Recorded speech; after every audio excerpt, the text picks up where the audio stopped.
Genetically engineered crops in agriculture, a worldwide experiment on people, animals and nature.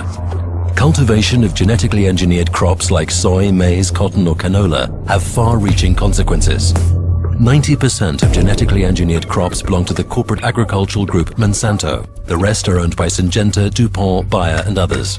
Genetic manipulation of crops can have uncontrollable consequences.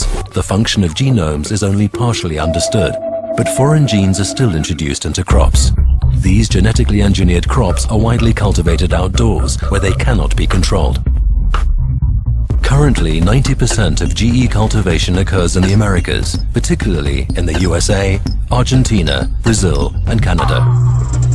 It seems researchers have forgotten that genetically engineered crops once outside can no longer be controlled like they could in the lab.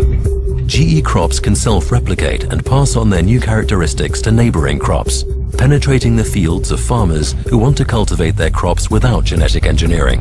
Adverts from the genetic engineering lobby claim genetically engineered crops produce higher yields, but this marketing mantra is a complete hoax. It has been shown that crop yields for GE crops are no higher than normal crops, but farmers must buy more expensive patented genetically engineered seeds each year. This forces them to become dependent on corporate giants. But that's not all. Genetic engineering giants also produce pesticides and herbicides. There are two characteristic traits of genetically engineered crops. They are either resistant to herbicides, in which case the genetic engineering company itself produces the suitable herbicide, or the genetically engineered crop emits an insecticide. Whether or not the crops are resistant to weed killer or give off poisonous gases, not only weeds or pests are eliminated, other beneficial field growth and some living creatures are killed as well. But nature adapts, so pests and weeds develop resistance to pesticides. And that means that increasing amounts of stronger pesticides will be used. Especially grave consequences are observed in this respect in monocultures. For example, in South America, rainforests and other natural landscapes are destroyed every day to make room for genetically engineered monocultures and pasture.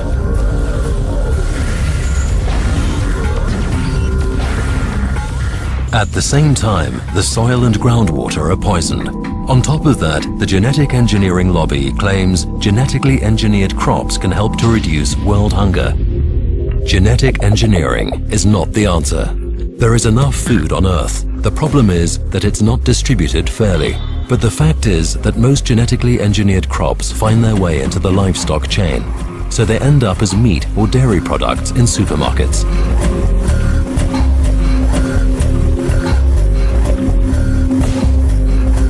Along with all the destructive effects on the environment, one last awkward question remains. How do genetically engineered crops affect humans and animals? The answer is, no one knows. Therefore, it's important for you to carefully consider which products you buy.